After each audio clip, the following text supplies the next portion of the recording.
네, 성도 여러분 안녕하십니까? 네, 오늘 새벽의 말씀을 이어서 금요일 저녁 예배에 또 이렇게 영상을 시청하시려고 자리에 앉으신 여러분들을 진심으로 환영합니다. 오늘 새벽에 썼던 대쟁 두 번째에 이어서 오늘 세 번째 마지막 시간을 함께 가져보도록 하겠습니다. 먼저 지난 시간에 썼던 내용들을 복습해 보도록 하겠습니다. 죄가 인류에게 미친 영향이 무엇인지 보았습니다. 그리스도와 사단 사이의 투쟁으로 죄가 인간 속의 하나님의 형상을 훼손시키게 되었습니다. 그래서 장남 가인이 그의 아우를 살해했고 사악함이 계속 증가하였습니다. 홍수 후에도 노아의 후손들이 하나님의 언약을 떠났고 홍수로 멸망치 않겠다는 약속을 불신하고 바벨탑을 건립하였습니다. 하나님께서는 아브라함과 언약을 맺으셨으나 그의 후손들은 대대에 걸쳐 하나님의 은혜스러운 언약에 충실치 못하였고 그리스도를 못 박았습니다. 우주의 극장인 지구, 우주의 각처에서 온 대표자들이 참석한 우주적 회집에 대한 욥기의 기록은 대쟁투에 대한 부가적 통찰을 더해줍니다. 욥기가 제공하는 우주적 시각은 그리스도와 사단 사이의 대쟁투에 대한 가장 강력한 증거를 마련해줍니다. 죄는 하나님과 사람 사이의 관계를 단절시켰지만 하나님께서는 구원의 계획으로 말미암아 순종으로 나타나는 사랑의 관계와 또 창조주께 대한 신뢰를 회복시킵니다. 우주적 쟁점들, 하나님의 정부와 율법, 우주를 결합시키고 활동을 유지시키는 자연 법칙과 같이 하나님의 도덕률은 우주의 존속에 똑같이 필수 불가결합니다. 죄는 불법, 무법입니다. 사단은 하나님의 율법을 끊임없이 교묘하게 손상시켜서 하나님의 정부 그리고 더 나아가 하나님 자신까지도 타도하려고 시도합니다. 그리스도와 순종 문제, 지상 봉사기간 동안 그리스도께서 직면하셨던 시험들은 순종과 하나님의 뜻에 불복함에 대한 쟁투의 심각성을 드러냈습니다. 그리스도께서 하나님의 아들이심을 입증하시려고 돌을 떡으로 만드셨다면 그는 하와처럼 하나님께 대한 신뢰의 부족을 드러내었을 것입니다. 그리스도께서는 당신의 아버지의 말씀에 따라 사는 것을 최우선 순위로 삼으셨습니다. 그리스도께서는 아버지를 계속 전적으로 의존하심으로 사단을 패배시키셨습니다. 갈바리에서의 결판, 이 우주적 대쟁투는 갈바리에서 가장 명확하게 초점이 맞추어져 있습니다. 사탄은 그리스도의 사명을 중지시키려고 격렬하게 노력하였습니다. 하지만 이 갈바리의 모든 승리자는 예수 그리스도가 되었다라는 내용이었습니다. 오늘은 이어서 예수 안에 있는 진리들에 관한 쟁투에 대해서 함께 알아보도록 하겠습니다. 오늘날의 대쟁투는 그분의 율법뿐 아니라 그분의 말씀, 곧 성경을 두고도 벌어집니다. 성경이 하나님의 계시의 책이 아니라 다른 일반 고대 문서와 크게 다를 것이 없는 인간이 쓴 것밖에 되지 않는 그런 책으로 치부하는 일들과 또 시도들이 계속 이어져 오고 있습니다. 이와 함께 예수 그리스도의 인격에 대한 성서적 견해의 의문을 표시하기에 이르게 됩니다. 가장 중대한 질문, 너희는 나를 누구라 하느냐라고 질문하셨을 때 베드로는 그리스도시요 살아계신 하나님의 아들이니시다라고 대답을 하였습니다. 다른 사람들은 예수님을 침례 요한, 엘리야, 또 예레미야나 또 선지자 중에 하나라고 대답을 했다고 제자들이 예수님의 질문에 답을 하였습니다. 대부분의 사람들이 예수님을 그냥 단순한 한 인간으로서 여겼다라는 것입니다. 그때 예수님께서 질문하셨습니다. 그렇다면 너희는 나를 누구라 하느냐? 예수님께서는 오늘날 그때 베드로에게 하셨던 동일한 질문을 우리에게도 하십니다. 너희는 나를 누구라 하느냐? 주는 그리스도시요 살아계신 하나님의 아들이니시다라고 대답할 수 있는 우리 모두가 되기를 간절히 바랍니다. 각인의 답변은 하나님의 말씀의 증언에 대한 각자의 믿음에 좌우된다. 예수께서 대답하여 이르시되 바요나 시모나 내가 복이 있도다. 이를 내게 알게 한 이는 혈육이 아니요 하늘에 계신 내 아버지시니라. 베드로가 대답한 다음에 예수님께서 이렇게 칭찬을 하시면서 하셨던 말씀입니다. 우리가 예수님께서 그리스도라는 사실을 알게 된 것은 내가 스스로 알게 된 것이 아니라 아버지 하나님께서 알게 해주셨다는 사실을 오늘 다시 한번 기억하시기 바랍니다. 그리고 오늘 이 시간 다시 한번 우리가 가진 이 믿음을 고백하기를 간절히 바랍니다. 성서 교리들의 중심, 그리스도는 성경의 초점이시고 진리이시다. 에베소서 4장 21절을 보면 진리가 예수 안에 있는 것 같이 너희가 참으로 그에게서 듣고 또한 그 안에서 가르침을 받았을진대. 예수께서 이르시되 내가 곧 길이요 진리요 생명이니 나를 말미암지 않고는 아버지께로 올 자가 없느니라. 바로 예수님께서 진리이시면서 길이 되신다라는 말씀입니다. 그분은 성경의 유일한 초점이시고 그분이 모든 것이다, 성경의 모든 것이다 라고 할 수 있는 것입니다. 우주적 쟁투에서 사단의 전략 가운데 하나는 사람들에게 예수 없이도 진리를 이해할 수 있다고 확신시키는 것이다. 예수님 없이도 다양한 진리를 통해서 구원을 얻을 수 있다라고 주장한다라는 것입니다. 이것이 바로 이 다원주의에 대한 내용입니다.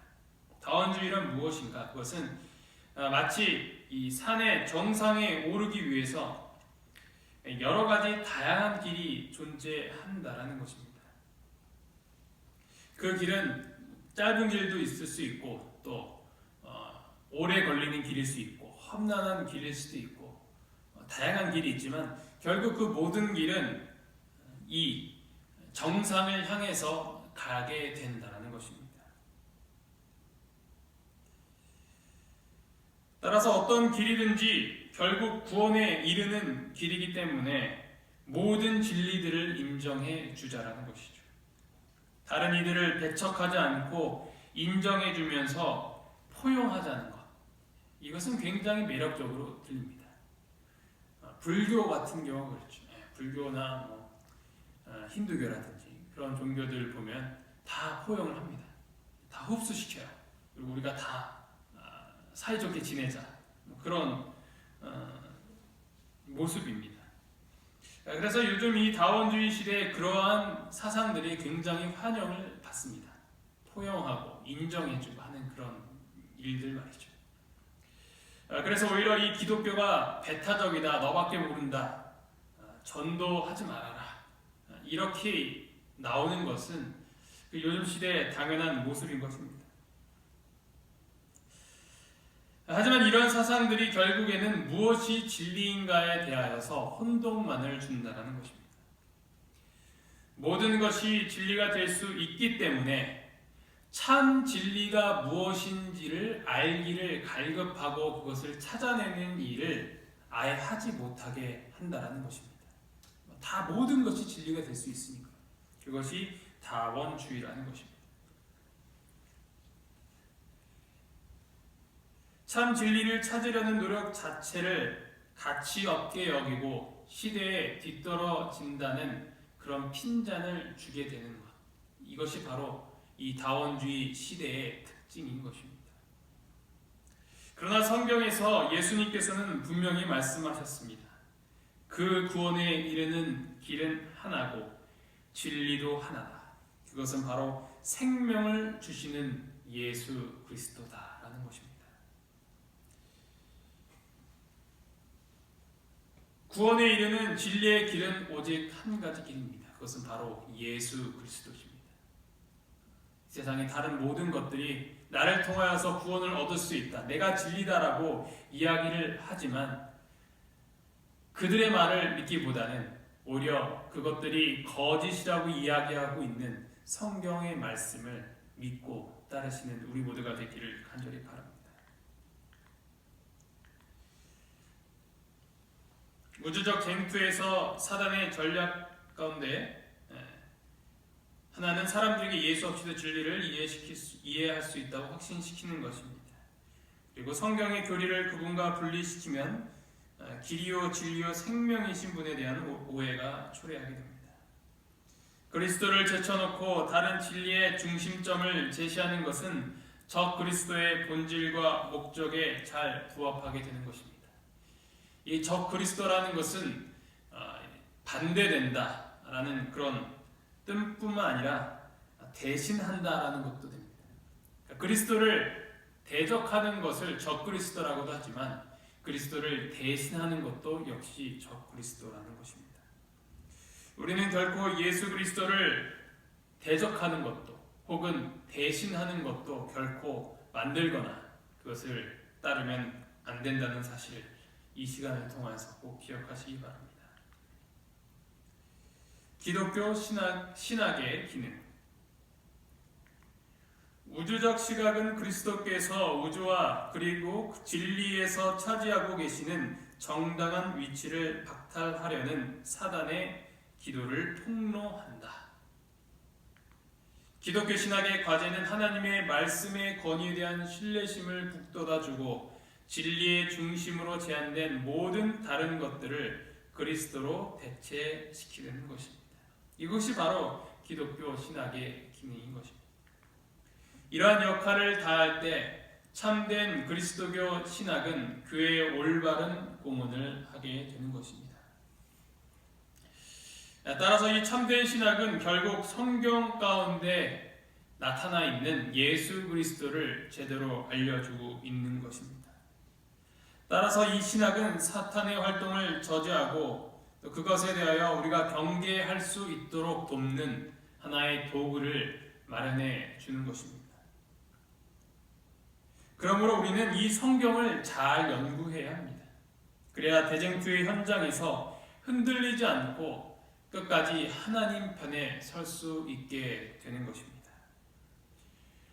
비록 코로나 바이러스로 인하여서 우리가 교회에 오지 못하고 또 말씀을 잘 듣지는 못한다고 하여도 우리가 개인적으로 힘을 내어서 이 성경 말씀을 연구하고 묵상을 해야 합니다. 그렇지 않으면 우리는 이 대쟁투에서 엉뚱한 편으로 갈 수 있게 되는 것입니다. 지금과 같이 이렇게 열심히 있게 말씀을 사모하시는 것처럼 그 모습 그대로 그곳에서 하나님의 말씀을 연구하며 주님 앞에서 기도하는 생활을 끊이지 않을 수 있는 우리 모두가 되기를 간절히 바랍니다. 이 교리의 중요성.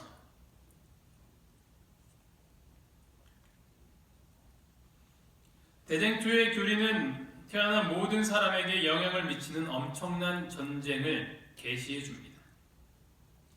이 교리는 첫 번째로 계속적인 경계 태세를 유지시키게 한다.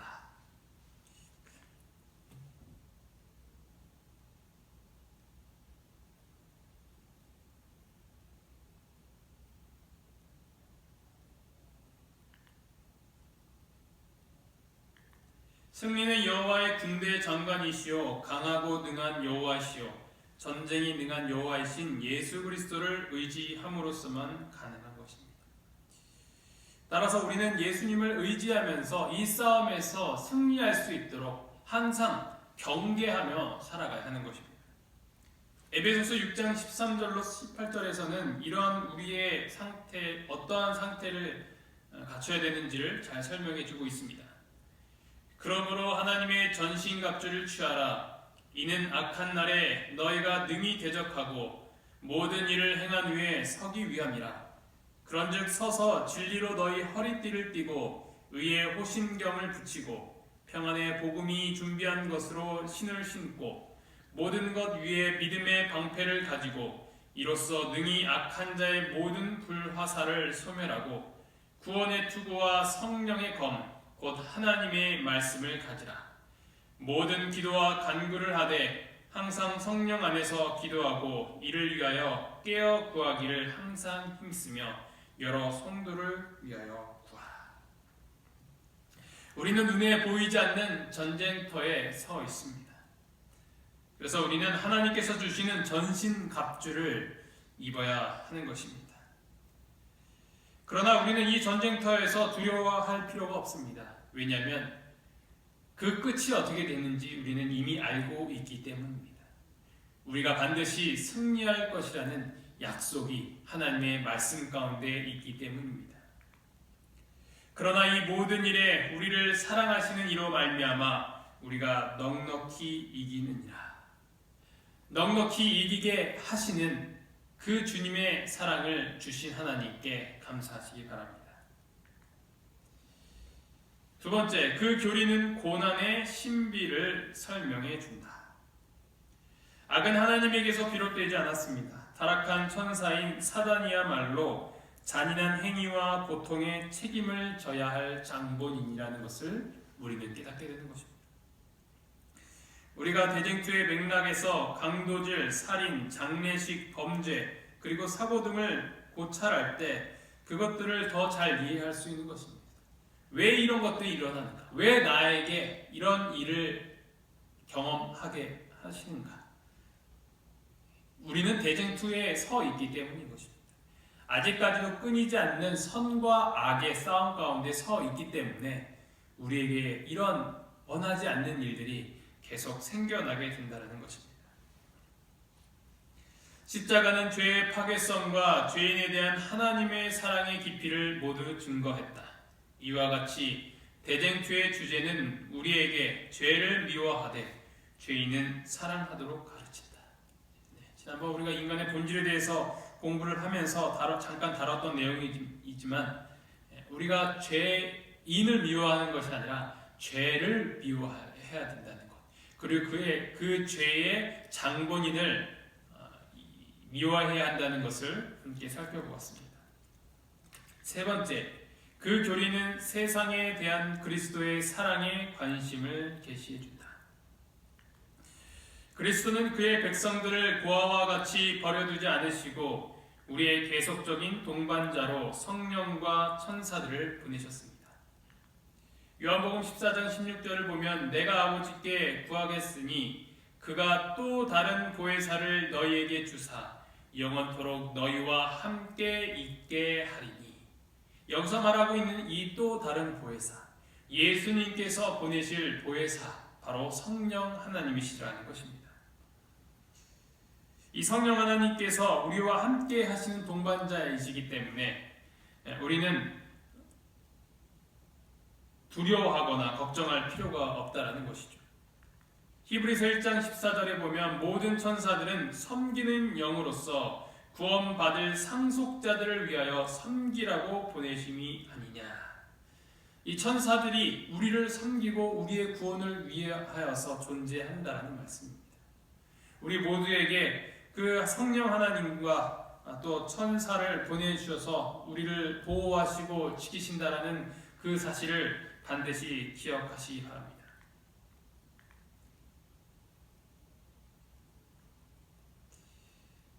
그 교리는 십자가의 우주적 의미를 드러내준다.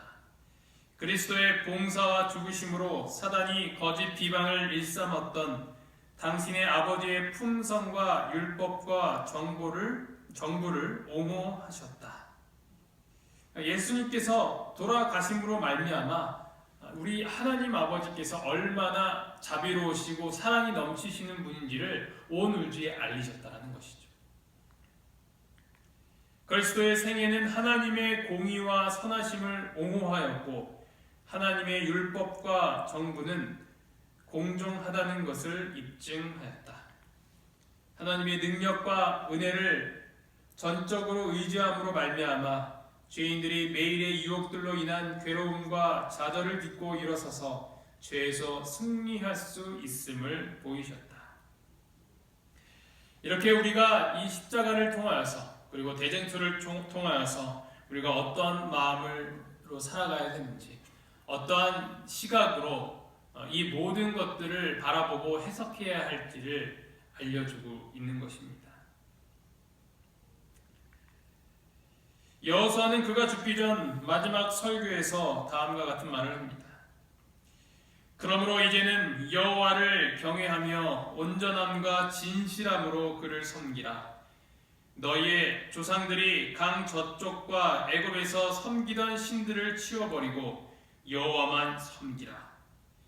만일 여호와를 섬기는 것이 너희에게 좋지 않게 보이거든 너희 조상들이 강 저쪽에서 섬기던 신들이든지 또는 너희가 거주하는 땅에 있는 아모리 족속의 신들이든지 너희가 섬길 자를 오늘 택하라.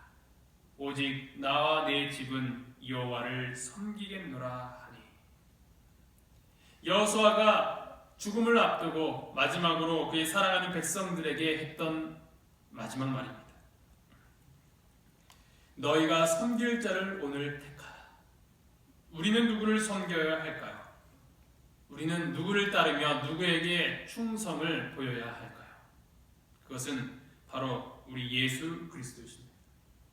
우리 예수님께서 승리자가 될 것입니다.